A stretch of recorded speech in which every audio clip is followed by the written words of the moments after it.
चलो ठीक है। अभी कुछ भक्त लोगों के ना कुछ प्रश्न थे, उनको हम जरा सुन लेते हैं, ठीक है? आप लोग के भी किसी के कोई प्रश्न थे? जरा क्वेश्चन शेयर करना, किसके क्या-क्या क्वेश्चंस थे? किसी का कोई प्रश्न हो तो बताओ। आज हमारे बहुत सारे भक्त लोगों ने ना अलग-अलग कल क्वेश्चंस भेजे थे। कुछ इसको हमने 2 पार्ट में बाँट दिया है, ठीक है?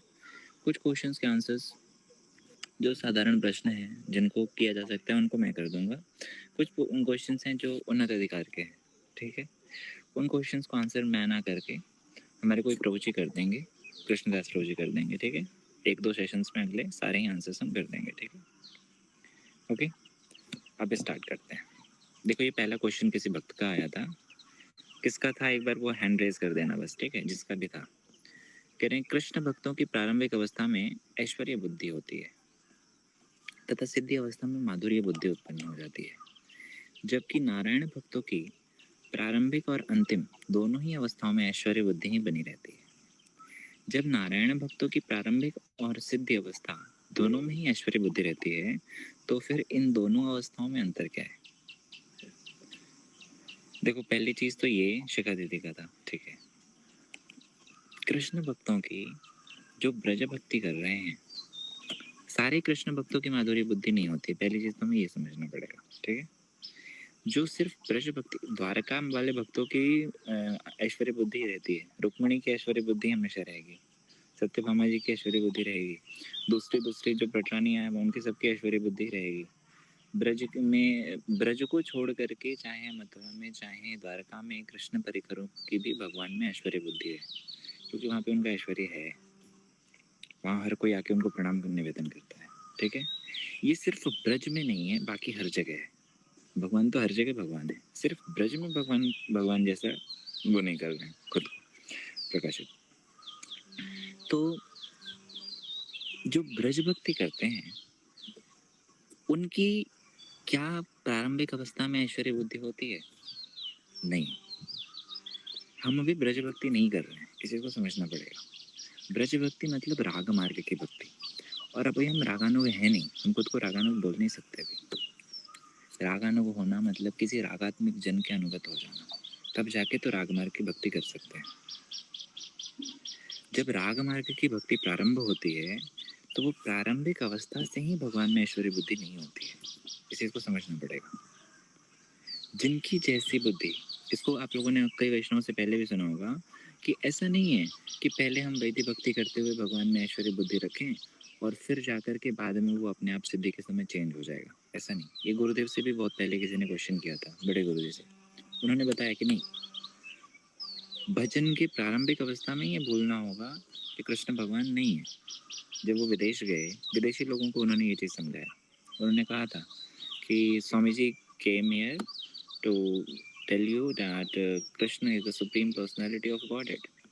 स्वामी महाराज जी जाकर के बताए that Krishna is the supreme personality of Godhead, but now I came to tell that Krishna is not the supreme personality of Godhead. कि कृष्ण भगवान नहीं है। कृष्ण कौन है?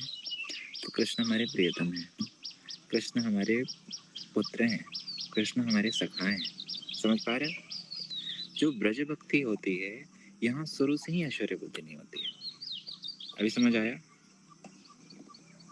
समझ पा रहे हो शिखा दीदी? समझ आया? प्रभु जी, क्लियर हुआ क्वेश्चन? जैसे आपने हाँ ये बताया रागानुगा भक्ति में ये होता है ना, हाँ ठीक है, हाँ। पर मतलब वैदिक भक्ति और रागानुगा भक्ति में मतलब कृष्ण भक्ति में थोड़ा अंतर हो जाता है ना, कि हम अगर हाँ बोलें कि हम बोलें कि भगवान नहीं है, हम इस तरह से बोलने से तो नहीं हाँ। होगा ना, है ना? नहीं तो हम तो अधिकारी नहीं है पर ना रागानुगा भक्ति के। अभी 2 दिन पहले प्रभु जी ने हाँ, बताया था इस चीज को कि हम अभी हाँ प्रभु रागानुगा जी, भक्ति। पर हाँ पर बोलो। तो जो मतलब मेरा प्रश्न ये था कि जैसे जो नारायण भक्त हैं, तो हाँ, उनमें स्टार्टिंग स्टेज में और बाद में क्या डिफरेंस हो जाता है? तो वो कुछ स्टेबल ही डिफरेंस तो नहीं, रहता है? उनके पास अनर्थ दूर हो जाते हैं, उस वस्तु सिद्धि हो जाती है। लेकिन भगवान तो भगवान ही हर जगह रहेंगे ना। प्रारंभिक अवस्था में भी वो उनके सेवक हैं, हमारे लिए भी भगवान भगवान ही है, हम उनके दास हैं। नित्य सिद्ध अवस्था में भी दास होंगे उनके, अभी बद्ध अवस्था में भी हम उनके दास ही हैं। ये उनके साथ भी होता है कि वो भी बद्ध अवस्था में भी दास हैं, सिद्ध अवस्था में भी दास हैं। लेकिन क्या होता है यहाँ पे बद्ध अवस्था में भी भगवान को ऐश्वर्य बुद्धि से नहीं देखते, और वहाँ पे बद्ध अवस्था में भी ऐश्वर्य बुद्धि से देखते हैं, सिद्ध अवस्था में भी ऐश्वर्य बुद्धि से देखते हैं। बस इतना ही फर्क होता है। फर्क स्थितियों में फर्क ये होता है, उनके अनर्थ नहीं रहते। बद्ध अवस्था में अनर्थ होते हैं, हर प्रकार के जो अनर्थ हैं वो रहेंगे।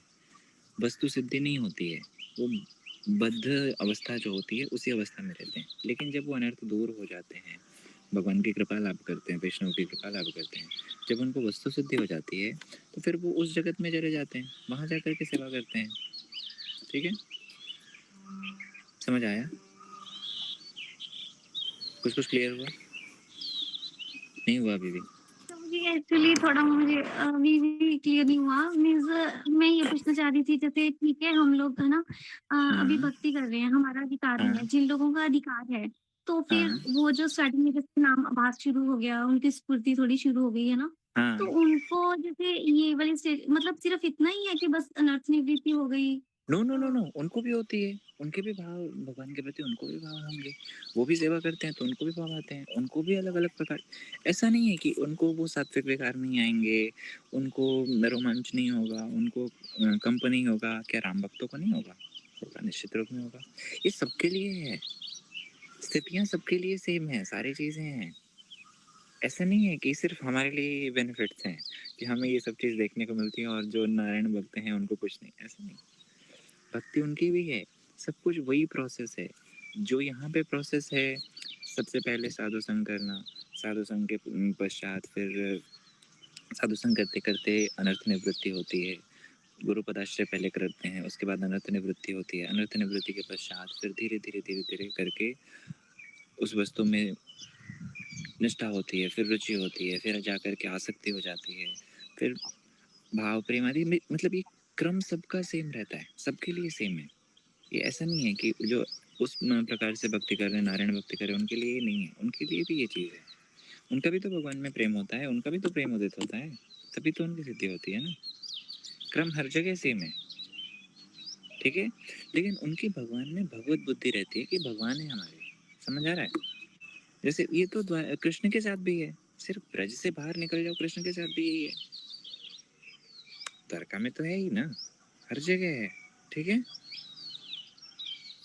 मीन्स इसको ऐसे बोल सकते हैं कि जो जो कृष्ण लीला मतलब है, तो उनकी जब वस्तु सिद्धि होती है, तो उनको लीलाओं में प्रवेश मिल जाता है, तो वो वहाँ माधुर्य नारायण लीलाएँ की हैं, है लीलाओं ना? में प्रवेश तो मिलेगा, वहाँ नारायण पे की जो जगत है में। हाँ बोलो मीन्स बोलो। वहाँ पे जो है उनका वो हम्म, उसी तरह से दास्य भाव से ही वो सब करते हैं, बस उनको उनका मतलब संग मिल जाता है इस तरह से। हाँ, वो नारायण की लीलाओं में, नारायण के जो वैकुंठ में जो कुछ भी उनकी लीलाएं होंगी, उनकी जो सेवाएं होंगी, वहाँ उनको प्रवेश मिल जाए। राम जी की जो भक्ति कर रहे हैं उनको साकेत धाम में वहाँ की लीलाओं में प्रवेश मिल जाएगा। समझ आ रहा है? ये सबके साथ है, ठीक है। Okay, next. प्रभु थोड़ा जी, सा चिंतन करोगे और क्लियर हो जाएगा। हाँ जी। इसी में जैसे तो जैसे आप बता रहे हैं प्रभु जी, जैसे जीवेर स्वरूप है कृष्ण नृत्य दास, तो हम्म, ये वाला राग मार्ग में ये एप्लीकेबल नहीं है, या ब्रजवासियों के लिए ये चीज एप्लीकेबल नहीं है, क्योंकि यहाँ तो फिर मास्टर सर्वेंट का रिलेशनशिप हो गया ना। क्या क्या? जैसे बोलते हैं ना, जीवेर स्वरूप है कृष्ण नृत्य दास, नित्यदास, हाँ तो ये जो राग भक्ति है, हाँ या जो ब्रजवासी जो भक्ति कर हाँ रहे हो, उनके हाँ। लिए एप्लीकेबल नहीं है वो नहीं, उनकी। सबके लिए है। तो क्या फिर प्रभु जी बलदेव रिलेशनशिप, प्रभु कृष्णदास नहीं है? सभी हैं सबके लिए है। तो फिर यहाँ पर ऐश्वर्य आ जाएगा प्रभु जी, अगर मैं नहीं कृष्ण। नहीं, यही तो समझने की चीज है। हमारा दो संबंध है ना, कृष्ण का नित्यदास सबका संबंध है कृष्ण से। ये दास तो सब है ही है, वो तो है ही, उसमें वो डिफॉल्ट सेटिंग है, उसको चेंज नहीं कर सकते। दास तो सब है, चाहे कोई भी हो। एकला ईश्वर कृष्ण आर सब भृत्य, सब दास है, कोई भी हो। यहाँ तक कि श्री राधा रानी भी अपना परिचय ये देते हैं कि मैं कृष्ण दास हूँ। उस दिन प्रभु जी ने बताया ना कि यहाँ तक श्री राधा रानी तक ने भी दिया, मैंने भी पहले बोला था। लेकिन ये बात हमें नहीं बोलना चाहिए, श्री राधा रानी का कैसे किसी के दास रखते हैं, लेकिन वास्तविकता है, ठीक है। बलदेव प्रभु अपना परिचय क्या देते हैं? हम कृष्ण के दास हैं। ये सबके लिए है, दास तो सब हैं, लेकिन एक विशेष संबंध जो भगवान से होता है वो उदित हो जाता है। समझ आया? कृष्णदास तो प्रभु सब जी हैं। इसमें इसमें जैसे दास्य भाव और दास्य रस का डिफरेंस बताया था प्रभु जी ने, उसको ले सकते हैं? हाँ, ऐसा कह सकते हो, ठीक है। ओके, ठीक है, आगे बढ़ जाएं। नेक्स्ट, इसको थोड़ा-सा शिखा दीदी इस पे ना चिंतन करना, जो-जो चीज़ अभी बताई है ना इसको दोबारा से सुनना और चिंतन करना, आपको क्लियर हो जाएगा, बहुत अच्छे से क्लियर हो जाएगा, ठीक है? मुझे ऐसा कुछ भी नहीं लग रहा है कि इसमें क्लियर नहीं हो रहा हो। एक बार आप थोड़ा फिर से चिंतन करना, हो जाएगा सब क्लियर, ठीक है? ओके। दूसरा है, किसी का प्रश्न था कि जिस प्रकार से मदन मोहन जी का संबंध देवता होने का कारण बताया गया है, उसी प्रकार से सनातन गोस्वामी पाद को संबंध आचार्य रूप में मानने का क्या कारण है? पहली बात है कि हमारे समस्त रूपानु गुरुवर्ग सभी आचार्य संबंध के आचार्य हैं, ऐसा समझो। क्योंकि गुरुदेव संबंध के आचार्य हैं तो हर गुरु संबंध के आचार्य हैं, ठीक है? गुरु ही तो संबंध प्रदान करते हैं। लेकिन विशेष करके सनातन गोस्वामी पाद को संबंध का आचार्य क्यों बताया? क्योंकि संबंध के जो देव हैं उनको उन्होंने प्रकट किया। मदन मोहन जो संबंधित के जो अधिष्ठात्र देवता हैं, उनको संबंध देव को स्थापित तो सनातन गोस्वामी पाद ने किया ना, इसलिए वही संबंध के आचार्य बताए जाते हैं, समझ आया? और कोई दूसरा कारण नहीं है, ठीक है? और विशेष करके उन्होंने संबंध तत्व को अच्छे से बताया, भगवान से हमारा क्या संबंध, इस तत्व को बहुत सुंदर ग्रंथों में प्रतिपादित किया, संबंध के तो आचार्य। फिर जो दो दूसरे गोस्वामी लोग हैं, तो उन लोगों को फिर मतलब संबंध के आचार्य छोड़ के, जैसे अभी अभिदेव तत्व का बताया प्रयोजन, तो उनको उसका बोल सकते हैं? बोल सकते हैं। दूसरा क्या कह रहे हैं, अविधेय तत्व जैसे रस तत्व को बताया रूप गोस्वामी पाद ने, प्रयोजन वस्तु को बताया रघुनाथ दास गोस्वामी पाद ने, तो ऐसे करके सभी अलग अलग वस्तु के अलग अलग आचार्य हुए। लेकिन ऐसा नहीं है, क्या रघुनाथ दास गोस्वामी पाद हमें संबंध नहीं प्रदान कर सकते? कर सकते हैं। ये उनके विशेष जो लीलाएं हैं इस जगत में आकर के जिस वस्तु को उन्होंने प्रकाशित किया, उस हिसाब से कहते हैं कि ये संबंध के आचार्य हैं, ये प्रयोजन के आचार्य हैं, ये अभिधेय के आचार्य हैं, ऐसे ऐसे करके। समझ आया? अभी क्लियर हुआ? जिसके अकॉर्डिंग उन्होंने ग्रंथ लिखे उसके हिसाब से? हाँ, जिसके जो उनकी लीलाएं हुई, ग्रंथ लिखे या वैसे विग्रह को प्रकाशित किया, ठीक? जिस तरह की उनकी फिलॉसफीज उन्होंने दी, ऐसे करके, ठीक? Okay, next. तीसरा था कि जब महामंत्र श्री चैतन्य महाप्रभु द्वारा प्रकाशित किया गया है, तो श्री हरिदास ठाकुर उससे पूर्व किस प्रकार से 3 लाख हरिनाम जप करते हैं? अभी हमने आज ही सुना, हरिदास ठाकुर कौन है? सिर्फ ब्रह्मा जी, पहली बात। चलो ब्रह्मा जी नहीं हो, साधारण व्यक्ति भी हो, तो कोई साधारण, वैसे वो नहीं, कोई दूसरा साधारण व्यक्ति भी। तो ये जो हरिनाम है ना, ये तीनों युगों, मतलब पिछले भी तीनों युगों में ये नाम वर्तमान था। ऐसा नहीं है कि ये नाम महाप्रभु ने प्रकट किया है, महाप्रभु ने इस नाम का प्रवर्तन किया है। प्रवर्तन करना और उसको प्रकट कर देना, उसको इन्वेंट करना, ये दो अलग अलग चीज़ें हैं। प्रवर्तन करना मतलब उसको प्रवर्तित कर देना, प्रवर्तित कर देना मतलब उसको विस्तार कर देना एक प्रकार से।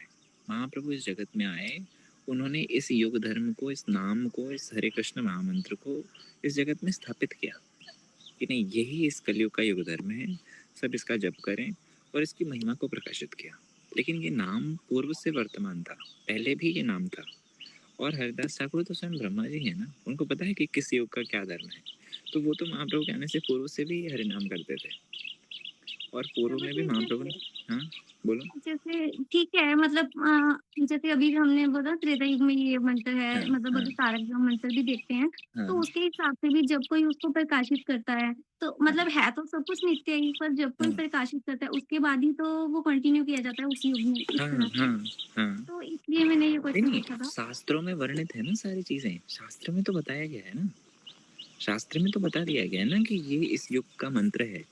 और जो ऐसे विद्वान लोग हैं, कोई प्रकाशित करे ना करे, प्रकाशित तो साधारण लोगों के लिए किया जाता है ना। हम लोग जो साधारण लोग थे, क्या महाप्रभु आए होंगे तो हमारी कोई पीढ़ी नहीं गई होगी? हमारी, हो सकता है हमारे 20-25 पीढ़ी पहले, 30, हो सकता है 40 पीढ़ी पहले कोई तो हमारे एंसेस्टर्स रहे होंगे ना, पूर्वज हमारे कोई तो रहे होंगे ना। वो लोग ये नाम नहीं करते थे, लेकिन हरिदास ठाकुर करते थे, क्योंकि जन साधारण नहीं जानता था कि ये महामंत्र है इस युग का। लेकिन हरिदास ठाकुर जानते थे कि ये इस युग का युग धर्म है। समझ रहे हो? जिन्हें पता है वो तो करेंगे ही ना। जन साधारण के लिए उन्होंने परिवर्तित किया कि हम सब लोग करें, सबका कल्याण। महाप्रभु ने ये किया।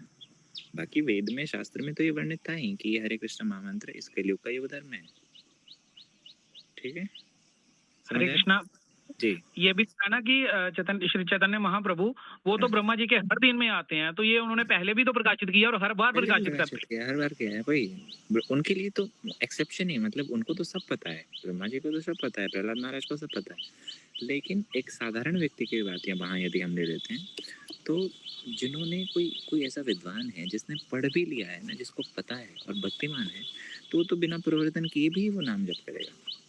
महाप्रभु के बहुत सारे जो भक्त लोग हुए उन्होंने नाम जप किया है, जो महाप्रभु से पहले आए हैं और वो हरे कृष्ण महामंत्र करते हैं, महाप्रभु से पहले इस जगत में अवतीर्ण हुए। क्योंकि भगवान जब आते हैं तो इनके माधवेंद्रपुरी पाठ के प्रसंग में बताया जाता है कि जब भगवान इस जगत में आते हैं तो सबसे पहले क्या करते हैं, तो कहते हैं प्रथमे करेन गुरु वर्गेर संचार। पहले अपने गुरुजनों को भेजते हैं। गुरुजन में कौन? माता पिता, जो उनके गुरु हैं, इन लोगों को पहले भेज देते हैं। और अपने लीला में सहायक जो उनके परिकर हैं, जो उनसे बड़े होने चाहिए, उनको पहले भेज देते हैं। फिर खुद आते हैं। फिर उनके लीला में सहायक यदि कोई छोटे लोग हैं, उनसे कम उम्र के होने चाहिए, तो वो फिर उनके बाद जन्म लेते हैं। समझ रहे हो? तो जो पहले आए क्या वो उनके परिकर नहीं है? भी तो उनके परिकर हैं। माधवेंद्रपुरी पाद भी तो पहले आ गए ना, वो तो इसके अंकुर हैं। अंकुर स्वरूप तो माधवेंद्रपुरी पाद है, वहीं से तो ये प्रेम अंकुरित हुआ। तो क्या वो नहीं जानते थे? वो भी जानते थे, वो भी करते थे। ठीक है, समझ आ रहा है? मीन्स उन सबने भी यही वाला महामंत्र किया, चाहे वो बाद हाँ में हाँ हाँ, ठीक है। ये पूर्व से वर्णित है ना, ये तो वेद में बताया गया है ना इसको, योग धर्म। ठीक है, शास्त्रों में हर जगह है। ठीक है, ओके, नेक्स्ट। चौथा क्वेश्चन था श्री शिक्षाष्टकम के 5वें श्लोक में, ये प्रभु जी को दे देना। शिक्षाष्टकम के सारे प्रभु जी को दे देना। ठीक है, नेक्स्ट। चेंज नहीं किया है क्या? नाम अपराधों में कहा गया है कि अश्रद्धालु व्यक्ति को भगवान नाम की शिक्षा नहीं देनी चाहिए, किंतु जगाई मदाई जैसे अति पापी, अश्रद्धालु और नित्यानंद प्रभु पर आक्रमण करने वाले व्यक्तियों को प्रभु ने स्वयं हरिनाम दिया। इसे कैसे समझे? किसका क्वेश्चन था ये? प्रभु जी, एक्चुअली मुझे किसी ने पूछा था ये वाला क्वेश्चन, तो मतलब उसका थोड़ा क्लैरिफिकेशन चाहिए। मैंने बताया तो था, परंतु उसका थोड़ा देखो, एकादशी में हम व्रत करते हैं, भगवान भी व्रत करते हैं? नहीं, हमारे लिए एकादशी का व्रत है, ठाकुर जी के लिए नहीं है। उसी तरह ये जो नाम अपराध हैं, ये हमारे लिए हैं, ठाकुर जी के लिए नहीं है। पहली चीज, पहला बात, ये जो नाम अपराध बताए गए हैं कि अश्रद्धालु को नाम देना, ये हमारे लिए है कि हम अश्रद्धालु को जब नाम देंगे, वो नाम के प्रति अपराध करेगा। हमारे प्रति भी कोई वैष्णव है तो उस वैष्णव के प्रति अपराध करेगा, और लड़ाई झगड़ा अलग होगा, कॉन्फ्लिक्ट्स अलग होंगे, मानेगा नहीं क्योंकि उसके संस्कार नहीं है। इसलिए इस सिचुएशन से बचने के लिए कहा गया कि अश्रद्धालु को नाम का उपदेश करो ही मत। ठीक है, लेकिन भगवान के लिए ऐसा नहीं है। भगवान अश्रद्धालु को नाम दे करके उसमें श्रद्धा भी संचरित कर सकते हैं, उसको भक्त भी बना सकते हैं, और बना के दिखाया। जगाई माताई को भक्त कर दिया, पूज्य हो गए, सब लोग उनको पूजते थे। ठीक है, प्रभु जी, इसमें मैंने ये एक्सप्लेन किया था, पर उन्होंने बोला जैसे जब मतलब अगर महाप्रभु जी की लीला में जो भी उन्होंने किया आचार्य रूप से किया, तो वो हम उस तरह से हमें फॉलो करना चाहिए, है ना? नहीं उस नहीं तरह से नहीं उन्होंने प्रभु जी, एक नहीं। मिनट, एक और क्वेश्चन था हाँ, इसमें कि यानी ठीक है, अगर भगवान नहीं तो जो महापुरुष हैं, महाभागवत जन है, वो भी ये चीजें करते हैं, जो मुक्त पुरुष हो जाते हैं, वो भी श्रद्धालु और श्रद्धालु को नहीं देखते। कि यानी हम ये अगर हम करने लग गए तो हम में इतना मतलब बल नहीं है कि हम उसको हाँ, चेंज कर सकें, सिर्फ इसलिए। तो फिर मतलब ये तो हमारा एक वैसा है ना कि हमें क्या? योग्यता नहीं है, योग्यता और अपराध में डिफरेंस है ना। हाँ, देखो, इसमें दो चीजें। पहला कि महाप्रभु यद्यपि आचार्य होकर के लीला की है इस जगत में, भक्त होकर के लीला की है, लेकिन हैं वो भगवान। महाप्रभु की क्या सारी लीलाओं को हम कर सकते हैं? पूरी एकादशी में सुबह से शाम तक हम नृत्य कर सकते हैं, कीर्तन कर सकते हैं? 2 घंटे में हालत खराब हो जाएगी। महाप्रभु की बाकी लीलाओं का अनुकरण करके देख। जिस समय नित्यानंद प्रभु के लिए अपराध किया मदाई ने, महाप्रभु चक्र लेके प्रकट हो गए मारने के लिए। हमारे गुरु जी के प्रति कोई अपराध करे, हम चक्र लेके प्रकट हो जाएंगे मारने के लिए? बोलो।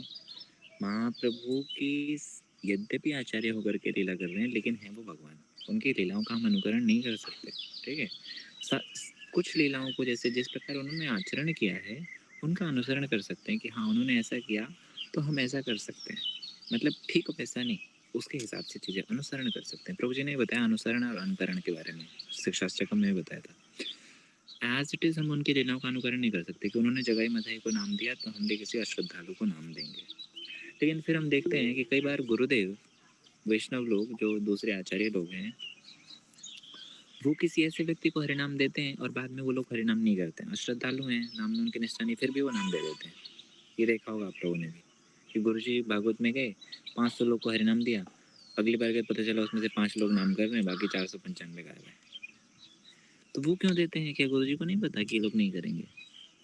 इस विषय में ये प्रश्न किसी ने परम गुरुजी से किया था, श्रीशंकर भक्तिवेदांत श्री नारायण गोस्वामी महाराज जी से। तो उन्होंने कहा कि गुरुदेव या वैष्णव लोग उनको हरिनाम इसलिए देते हैं, उनको पता है कि वो नाम नहीं करेगा, वो जान रहे हैं कि वो नहीं करेगा, उसकी श्रद्धा नहीं है उसमें, लेकिन कम से कम जिस दिन दिया उस दिन एक माला तो कर लेगा, उनके सामने बैठ के नाम सुन तो लेगा उनके मुख से, कहीं ना कहीं उसके संस्कार बन जाएंगे।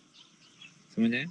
सिर्फ ये सोच करके उसको नाम दे, उनको पूरी तरह से पता है कि हरिनाम जप नहीं करेगा, उनको ये बात भी क्लियर है कि कल को ये जाके माला टांग देगा, फेंक देगा, करेगा ही नहीं, लेकिन फिर भी जिस समय दिया उस समय सामने कथा में बैठा के एक माला तो जप करा देते हैं। कहते हैं कि इसलिए दे दिया कि कुछ भी नहीं करेगा, कम से कम वैष्णव के मुख से नाम तो सुन लेगा, गुरु जी के मुख से नाम तो सुन लेगा, उससे ही उसके संस्कार बन जाएंगे। और फिर कहीं जब धीरे धीरे उसकी सुकृतियाँ और होंगी तो वो फिर भजन में आ जाएगा। ठीक है, इसलिए कृपा करके देते हैं।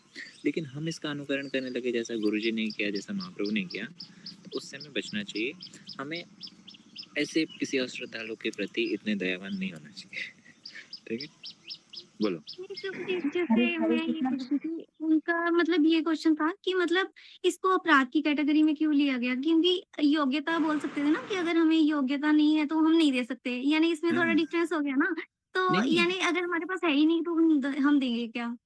हाँ, वही अपराध इसलिए हो जाता है कि वो उस वस्तु के प्रति अपराध करने लगता है। भगवान का नाम श्रेष्ठ वस्तु है, समझो इस चीज़ को। भगवान का नाम बहुत उन्नत वस्तु है। मैंने आपको कोई बहुत, जैसे मान लो कोई ऐसी बहुत बड़ी चीज़ है, कोई महापुरुष है, मैं उनसे आपको मिला दिया। भगवान साक्षात नाम, नामी अभेद है। भगवान का नाम किसी को देना मतलब भगवान को देना। मैं आपको कोई ऐसी बड़ी वस्तु दिया, आप उसकी कीमत नहीं जान रहे, आप निश्चित रूप में उसका अनादर करोगे। और नाम और नामी अभेद हैं, इस बात को हमेशा याद रखना है। नाम नामी अभेद होने से वो जो नाम का अनादर करता है वो साक्षात नामी का अनादर करता है, तो भगवान का अनादर करता है। और भगवान का अनादर करने से आपको भले नहीं पता हो कि आग में हाथ डालने से जलेगा, लेकिन आग तो जला देगी। भगवान का अनादर करने से फिर वो व्यक्ति और पतित हो जाता है। समझ आया? इसलिए ऐसे व्यक्तियों को नाम का उपदेश करना ही नहीं चाहिए कि हमें पता है कि इसको नाम का उपदेश करने के बाद ये और ज़्यादा डूब जाएगा। समझ आया? अपराध करके डूब जाएगा, इसलिए नहीं देना चाहिए, बाकी और कोई कारण नहीं है। समझ आया? इस अगर हम उसको, वो अगर पतित होगा तो वो हमारे कारण हुआ, इसलिए हमें अपराध हाँ, लगता है। हाँ, हमें अपराध लगता है कि कम से कम कुछ नहीं कर रहा था, बैठा तो था, अब और तो अपराध नहीं कर रहा था, हमने उसको नाम सुना के और उसको अपराधी बनाया। क्यों? क्योंकि वो उल्टा नाम को ही गाली, भगवान को ही गाली देने लगा। भगवान कुछ नहीं होते हैं, ऐसा होता है, वैसा होता है। अपने पिताजी को बोलो कि बाप कुछ नहीं होते हैं, मैं ऐसे ही पैदा हुआ हूँ। अब पिताजी को तो गाली लगेगी ना, लगेगी नहीं तो लगेगी? भी इसमें एक कोई लिमिट है कि मतलब किस तरह के लोगों तक ही हमें मतलब कुछ बोलना चाहिए, अदरवाइज नहीं? क्या क्या? मतलब हम, यानी इसमें कुछ ऐसा है, कोई ऐसे लिमिट है कि किस तरह के लोगों को ही बोलना चाहिए? यानी जो बिल्कुल देखो ही हमें, अगेंस्ट हैं या जो बिल्कुल ही अगेंस्ट हैं, जो बिगड़ जाते हैं, उनको तो बोलना ही नहीं चाहिए। दूसरा, व्यक्ति को ना पहले जांचना चाहिए, परखना चाहिए, ये देखना चाहिए कि इसकी हमारे प्रति श्रद्धा है या नहीं। ऐसे व्यक्ति को ही नाम का उपदेश करना चाहिए। पहले देखो, नाम का उपदेश करने से पहले उसकी अपने में श्रद्धा बनानी चाहिए। यदि उसकी आप में श्रद्धा है तो आपकी कही बात मान लेगा। समझ आया? हमारे में श्रद्धा है तो हमारी कही हुई बात सुनेगा, और यदि हमारी कही बात सुनेगा तो कम से कम 2 4 6 माला तो करेगा, तब तो उसको नाम का उपदेश कर दो। लेकिन जब पता है कि हमारी बात ही नहीं सुनेगा, फिर उसको मत करो। समझ आया? ठीक है, ओके। देखो, भले बाद में ना करे, लेकिन गुरुजी को ये पता होता है कि इसकी मेरे में श्रद्धा है, मैं साधु हूँ, श्रद्धा है, मैं बोलूंगा तो नाम करेगा, एक माला ही करेगा, इसलिए वो नाम दे देते हैं। और सच में लोग करते भी हैं, जिस दिन माला ले जाते हैं उस दिन तो कर ही लेते हैं। अगले दिन से भले टांग देते हैं। तो वो गुरुदेव को कोई अपराध नहीं लग रहा है उस चीज़ के लिए, गुरुदेव सक्षम है देने के लिए।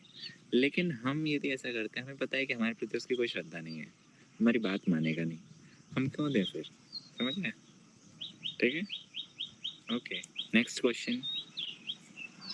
हरे कृष्णा प्रभु जी। जी। दंडवत प्रणाम प्रभु जी। इसी से रिलेटेड है मेरा ना, जैसे मेरे संपर्क में 2-3 लोग ऐसे आए जो मेरा बहुत विरोध करते थे, लेकिन मतलब मैं कोशिश करती रही तो आज वो हरिनाम कर रहे हैं। तो अगर हम कोशिश ही नहीं करें तो फिर क्या क्या क्या क्या?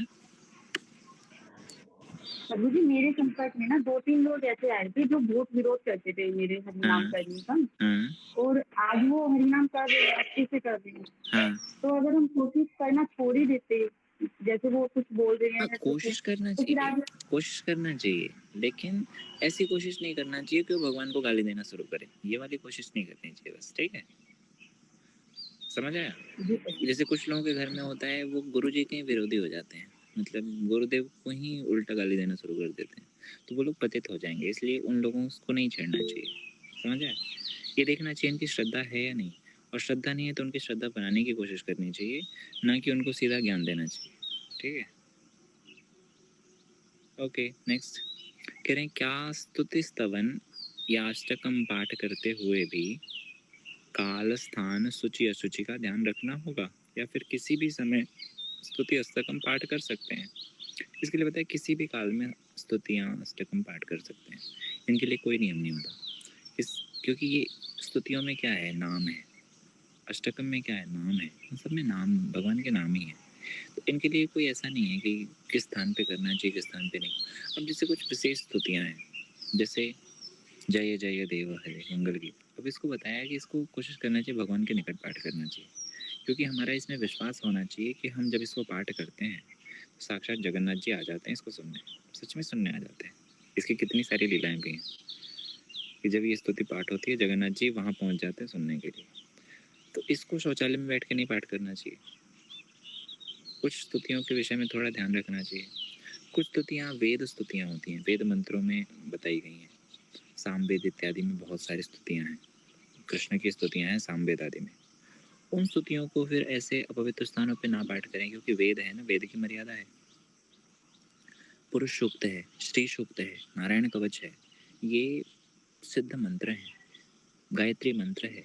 इन मंत्रों को हमें अशौच में नहीं जप करना चाहिए, नहीं बोलना चाहिए, ठीक है?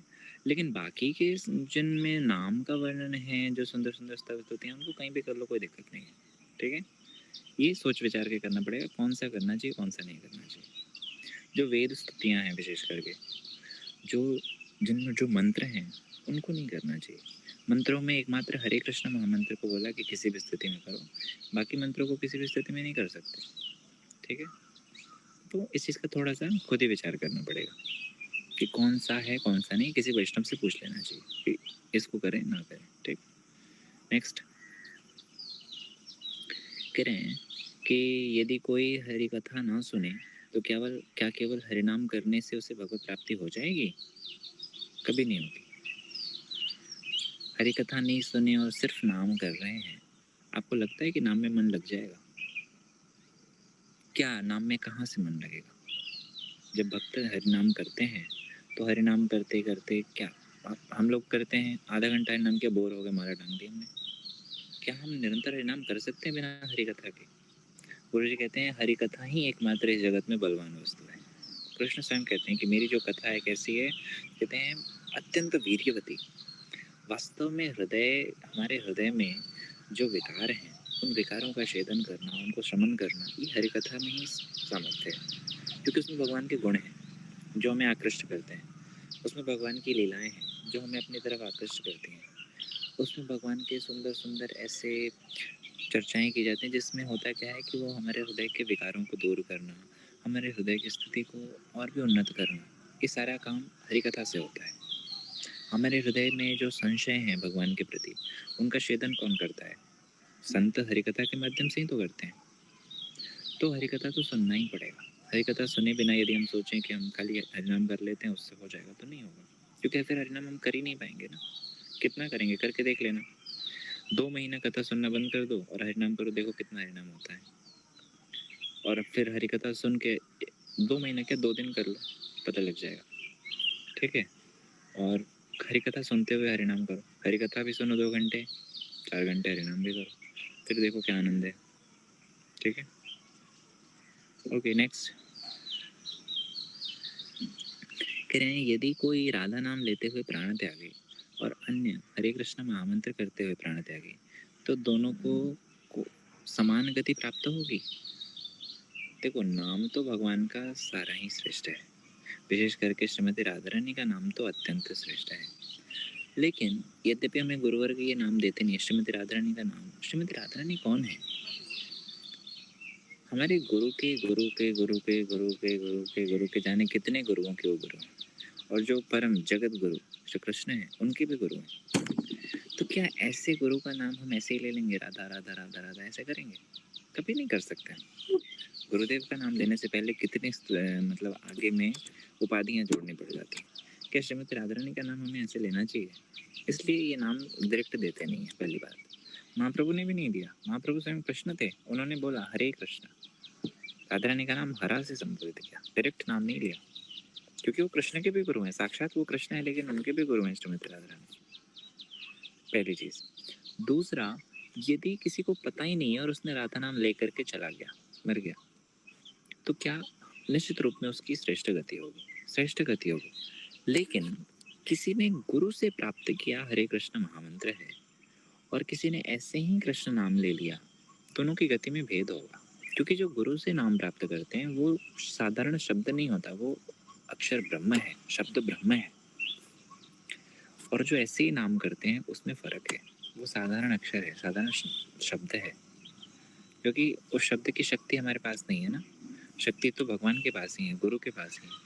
तो गुरुदेव द्वारा जो प्राप्त नाम है ये हरे कृष्ण महामंत्र, उसकी श्रेष्ठ गति है। जब कोई व्यक्ति को अंतिम काल हो, मृत्यु निकट हो, कोशिश करना चाहिए किसी वैष्णव से उसको नाम सुनाना चाहिए। ऐसा नहीं कि कोई भी नाम कर रहा है, नहीं, क्योंकि यदि किसी वैष्णव जो दीक्षित है उसने गुरु से नाम ग्रहण किया है, तो यदि वो उस नाम को सुनाता है तो वो शब्द ब्रह्म को सुना रहा है, साक्षात गुरुदेव हो, उनसे नाम सुनाना चाहिए। उस नाम में और हमारे द्वारा नाम करने में फर्क होगा, ठीक है।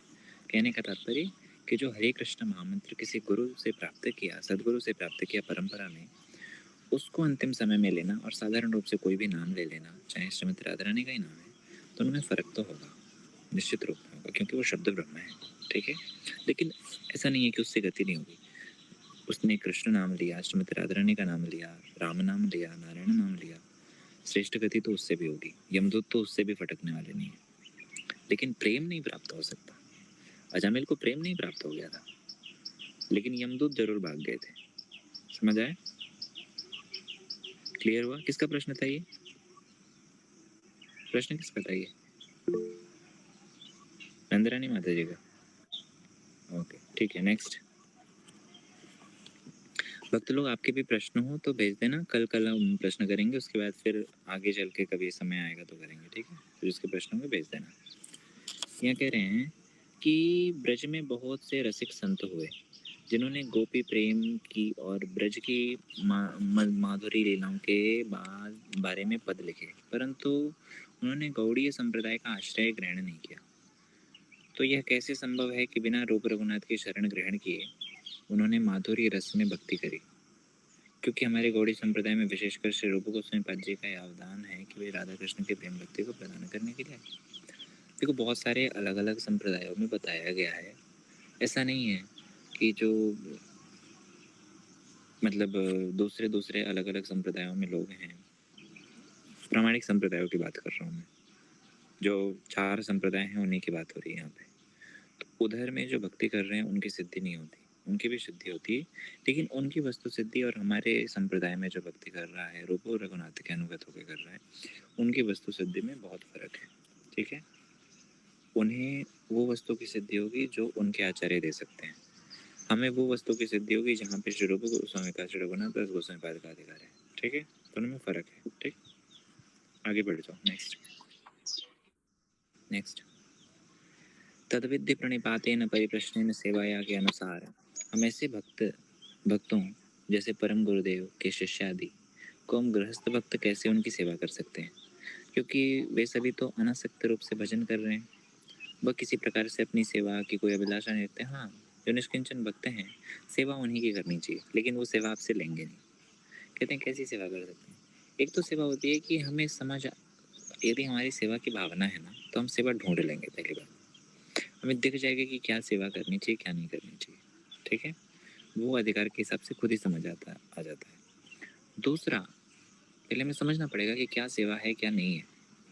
हमें लगा कि गुरुजी इतने श्रेष्ठ हैं, इतने बड़े साधु हैं, गुरुजी की सेवा करनी चाहिए। हमने खूब बढ़िया अच्छी अच्छी मिठाइयाँ बना के ले आए गुरुजी को खिलाने। गुरुजी ने खा लिया, अगले दिन गुरुजी का पेट खराब हो गया, या गुरुजी का कोलेस्ट्रॉल शुगर लेवल जो है वो ब्लड शुगर बढ़ गया। वो सेवा नहीं है हमारी। हम गुरुजी के प्रति विशेष सेवा क्या कर सकते हैं, साधु लोगों के प्रति विशेष सेवा क्या कर सकते हैं?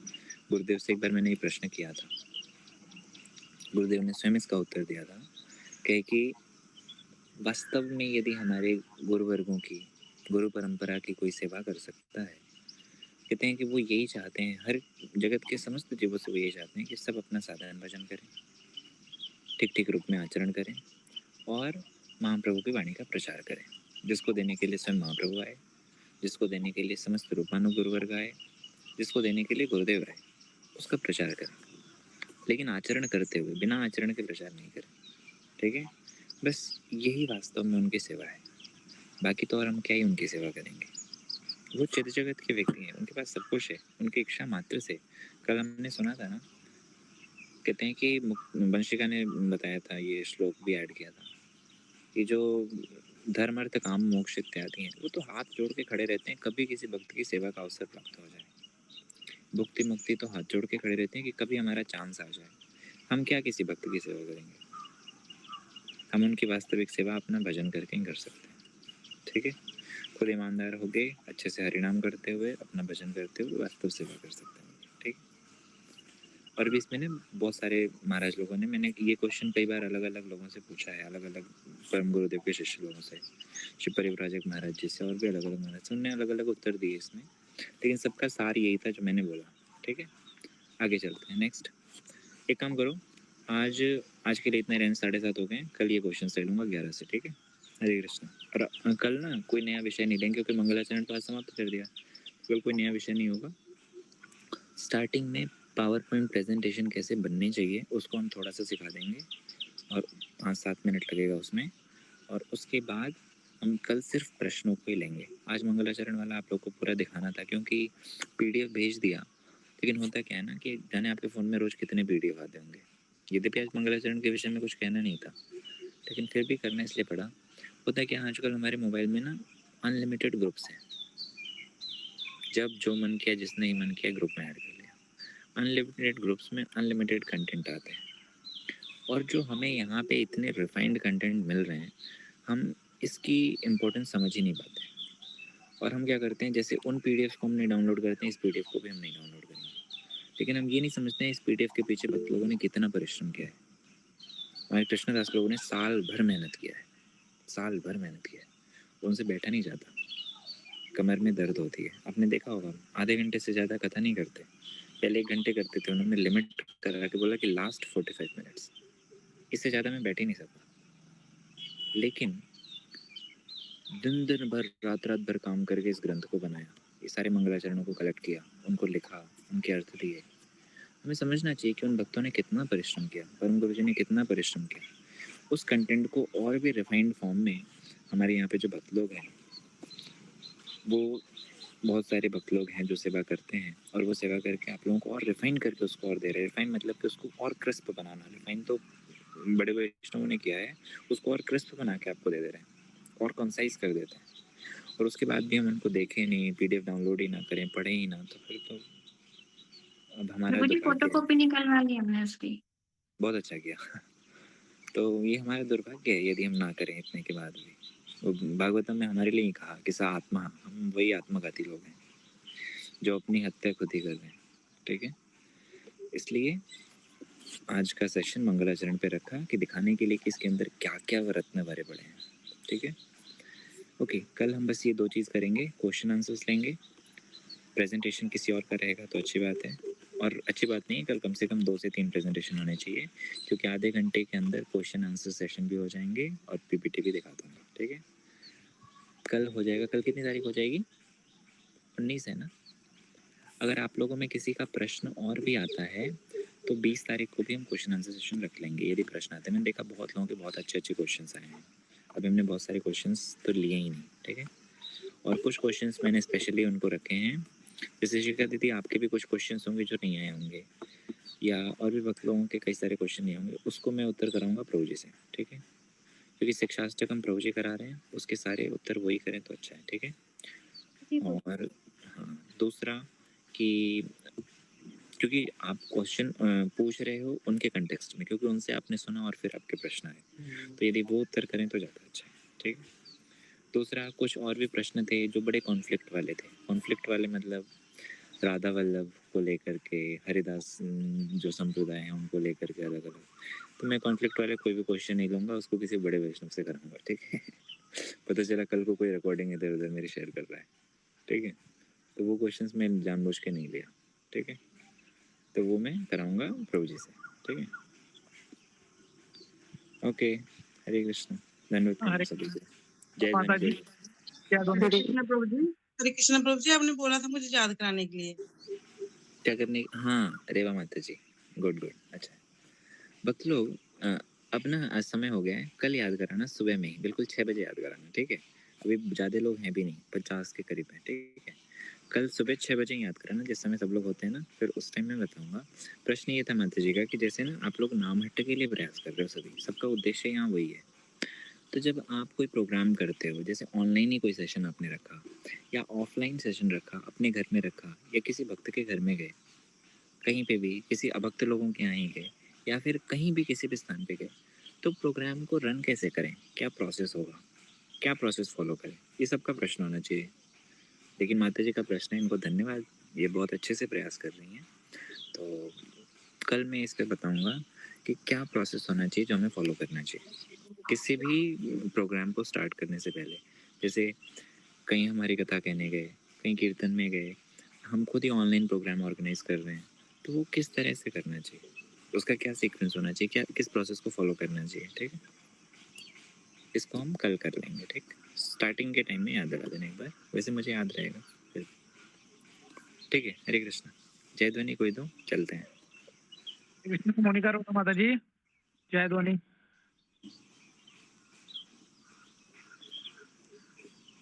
है ये नहीं है मोनिका जी मोनिका? प्रभु, माता जी, मोनिका अरोरा है कौन? जरा मुझे दिखाओ तो, मैंने देखा ही नहीं है। दर्शन तो करा दो अपना, आप आते हो और चले जाते हो। कम से कम जो यहाँ भक्त लोग हैं, जैसे होता क्या है ना, एक होती है पब्लिक क्लास। पब्लिक क्लास मतलब कि वहाँ 500 लोग आ रहे हैं, कौन आ रहा है क्या सुन रहा है स्पीकर को मतलब नहीं है, होना भी नहीं चाहिए। जो सुन रहा है अपना कल्याण कर रहा है, ठीक। लेकिन यहाँ नाम हट का ये उद्देश्य नहीं है। यह उद्देश्य है हम आपको एक एक को जाने, करीब से जाने, क्योंकि कल को हमें आपके यहाँ पे नाम हट का उद्देश्य पूरा करना है। तो हम आपको अच्छे से जाने, ये हमारा दायित्व है, ठीक है।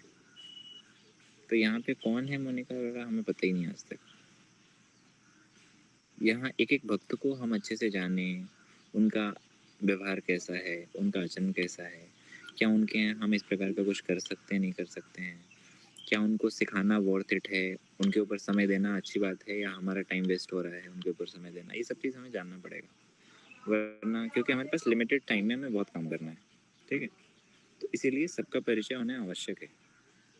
बाकी यहाँ 500 लोग सुनते हैं तो मुझे मतलब नहीं है कौन सुन रहा है, क्या सुन रहा है, क्या कर रहा है, ठीक है। लेकिन फिर भी यहाँ पे जो लोग आते हैं उनको सबके प्रति जानना इस क्लासेस में हमारा मतलब दायित्व है कि हमें जानना पड़ेगा, ठीक है। बोल ही नहीं रहे, पता नहीं कौन है।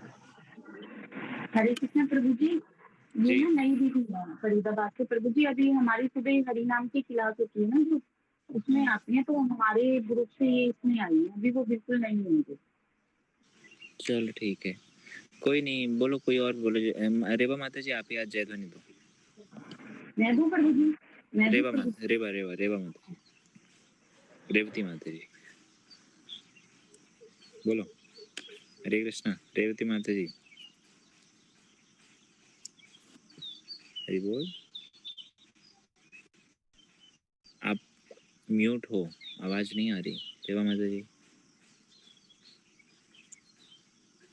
कहीं चले गए क्या? प्रभु जी मैं कर दूं हरे कृष्णा। मैं चाह रहा हूँ कोई नया व्यक्ति करे जिसको आता ही ना हो, हरे कृष्ण प्रभु जी उसको मैं फिर करूं। ठीक किया जा सकता है यहाँ पे। हरे कृष्ण प्रभु जी मैं करूं। कौन है? साधना माता जी। आप लोग को सबको आता है ना, किसको बोलो मैं इधर, जिसको मनीष प्रभु आप जय ध्वनि देना। मनीष प्रभु आपका ना क्वेश्चन भी है, मैं कल आपका क्वेश्चन दूंगा। आपको पूरी जय ध्वनि आती है? हरे कृष्ण प्रभु जी, दंडवत प्रणाम। जी प्रभु जी। धन्यवाद। ठीक है, आप जय ध्वनि दो, ठीक है ना? गुरु गौरांग गंधर्व गिरिधारी राधा विनोद बिहारी जी की जय। परम महाराज ब्रजेंद्र स्वामी और विष्णुपाद अष्टोत्तर श्री श्री भक्ति वेदांत स्वामी गुरु महाराज जी की जय। जय नित्य लीला प्रविष्टो विष्णुपाद अष्टोत्तर श्री श्री भक्ति वेदांत दान गोस्वामी महाराज जी की जय। जय नित्य लीला प्रविष्टो विष्णुपाद अष्टोत्तर श्री श्री भक्ति वेदांत वामन गोस्वामी महाराज जी की जय। जय नित्य लीला प्रविष्टो विष्णुपाद अष्टोत्तर श्री श्री भक्ति वेदांत विक्रम गोस्वामी महाराज जी की जय। जय नित्य लीला प्रविष्टो विष्णुपाद अष्टोत्तर श्री श्री भक्ति वेदांत स्वामी महाराज जी की जय। जय नित्य लीला प्रविष्टो विष्णुपाद अष्टोत्तर श्री श्री भक्ति श्री रूप सिद्धांत गोस्वामी महाराज जी की जय। जय नित्य लीला प्रविष्टो विष्णुपाद अष्टोत्तर श्री श्री भक्ति प्रज्ञान के गोस्वामी महाराज जी की जय। जय नित्य लीला प्रविष्टो विष्णुपाद अष्टोत्तर श्री भक्ति सिद्धांत सरस्वती गोस्वामी प्रभुपाद जी की जय। जय नित्य लीला प्रविष्टो विष्णुपाद परमहंस बाबादेव श्री गौरी सूरदास गोस्वामी महाराज जी की जय। जय नित्य लीला प्रविष्टो विष्णुपाद सच्चिदानंद श्रील भक्ति विनोद ठाकुर की जय। जय नित्य लीला प्रविष्टो विष्णुपाद वैष्णव सार्वभौम श्री जगन्नाथ दास बाबा जी महाराज की जय। जय श्री गौड़ वेदांत आचार्य श्री बलदेव विद्याभूषण प्रभु की जय। जय श्रील विश्वनाथ चक्रवर्ती ठाकुर की जय। जय श्रील नरोत्तम श्रीनिवास श्री श्यामानंद प्रभु की जय। जय श्रील कृष्णदास कविराज गोस्वामी प्रभु की जय। जय श्री स्वरूप दामोदर राय रामानंदा की गौर पार्षद की जय। जय श्री रूप सनातन भट्ट रघुनाथ श्री गोपाल भट्टदास रघुनाथ श्री गोस्वामी प्रभु की जय। जय श्री स्वरूप दामोदर राय रामानंद आदि श्री गौर पार्षद की जय। जय श्री कृष्णदास कविराज गोस्वामी प्रभु की जय। जय श्री वृंदावन दास ठाकुर प्रभु की जय। जय श्री कृष्ण चैतन्य प्रभु नित्यानंद श्री अद्वैत गदाधर शिवाचार्य श्री गौर भक्तवृंद की जय। जय श्री अंतर्द्वीप मायापुर श्री मंत्रद्वीप गौतमद्वीप मध्यद्वीप कौलद्वीप ऋतुद्वीप जम्बूद्वीप मधुद्वीप रुद्रद्वीपात्मक श्री नवद्वीप धाम की जय। श्री राधा कृष्ण गोप गोपी गो गोवर्धन द्वादश गुणात्मक श्री ब्रजमंडल की जय। द्वादश उपवन की जय। श्री श्याम कुंड राधा कुंड यमुना गंगा तुलसी भक्ति देवी की जय। श्री जगन्नाथ बलदेव सुभद्रा जी की जय। भक्त परवर श्री प्रहलाद महाराज की जय। चारों धाम की जय। चारों संप्रदाय की जय। चारों आचार्य की जय। आकार मठराज श्री चैतन्य मठ की जय। श्री गौड़े वेदांत समिति की जय। श्री देवानंद गौड़े मठ और अनन्य शाखा मठ समूह की जय। श्री हरिनाम संकीर्तन की जय। हरिनाम आमंत्रण की जय। निताय गौर प्रेमानंदे हरि हरि बोल। हरे